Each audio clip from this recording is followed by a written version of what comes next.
আবু যর রাদিয়াল্লাহু থেকে বর্ণিত হাদিসে রাসূল সাল্লাল্লাহু আলাইহি সাল্লাম বলেছেন, কিয়ামতের দিন আল্লাহ তাআলা তিন ব্যক্তির সঙ্গে কথা তো বলবেনই না, বরং তাদের দিকে তাকিয়েও দেখবেন না।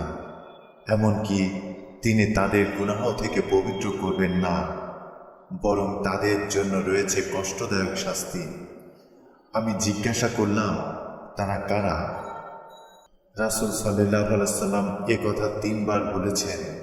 তারা হলো: এক, যে ব্যক্তি টাকনুর নিচে ঝুলিয়ে কাপড় পরে; দুই, যে ব্যক্তি মিথ্যা কসম খেয়ে পণ্য বিক্রি করে; তিন, যে ব্যক্তি কারো উপকার করে আবার খোটা দেয়। মুসলিম হাদিস 106। আব্দুল্লাহ ইবনে ওমর রাদিয়াল্লাহু বলেন, আল্লাহর রাসূল সাল্লাল্লাহু আলাইহি সাল্লাম বলেছেন, যে ব্যক্তি অহংকারের সঙ্গে পরনের কাপড় টাকনুর নিম্নভাগে ঝুলিয়ে চলাফেরা করে, কিয়ামতের দিন আল্লাহ তার প্রতি রহমতের দৃষ্টি দেবেন না। এর মানে এমন নয় যে টাকনু কখনো ঢাকা যাবে না।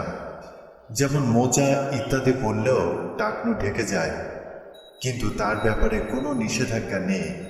নবীজি সাল্লাল্লাহু আলাইহি সাল্লাম নিজেও মোজা পরিধান করেছেন, শীতের দিনে তার উপর মাসাও করেছেন।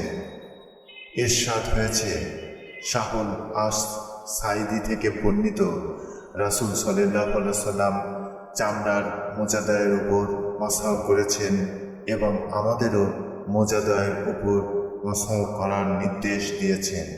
ইবনে মাজাহ হাদিস 547। বস্তুত পরিমিত পরিমাণ থেকে নিচে ঝুলিয়ে যে কোনো বস্তু পরিধান করাই হারাম।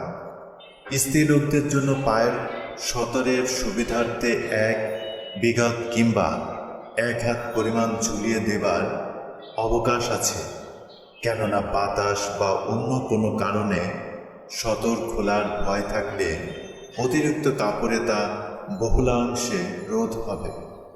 তবে সীমা লঙ্ঘন করা তাদের জন্য বৈধ হবে না।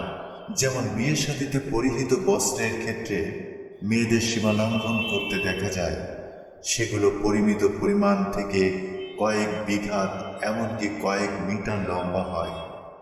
অনেক সময় পেছন থেকে তা বয়ে নিয়ে যেতেও দেখা যায়। হযরত আবু হুরায়রা রাদিয়াল্লাহু আনহু বর্ণনা করেন, নবী সাল্লাল্লাহু আলাইহি সাল্লাম বলেছেন, অথবা আবু কাসিম বলেছেন, এক ব্যক্তি আকর্ষণীয় জোড়া কাপড় পরত আর চুল আঁচড়াতে আঁচড়াতে পথ অতিক্রম করত। হঠাৎ আল্লাহ তাকে মাটির নিচে ধসিয়ে দেন। কিয়ামত পর্যন্ত সে এভাবে ধসে যেতে থাকবে। বুখারী, মুসলিম, মুসনাদে আহমদ। নিষিদ্ধ হওয়ার কারণ। হযরত জাবের ইবনে সুলাইম রাদিয়াল্লাহু আনহু বর্ণনা করেন, রাসূলুল্লাহ সাল্লাল্লাহু আলাইহি সাল্লাম বলেছেন, টাকনুর নিচে ঝুলিয়ে কাপড় পরার ব্যাপারে সাবধান হও, কারণ তা অহংকারের অন্তর্ভুক্ত, আর আল্লাহ অহংকার করাকে পছন্দ করেন না।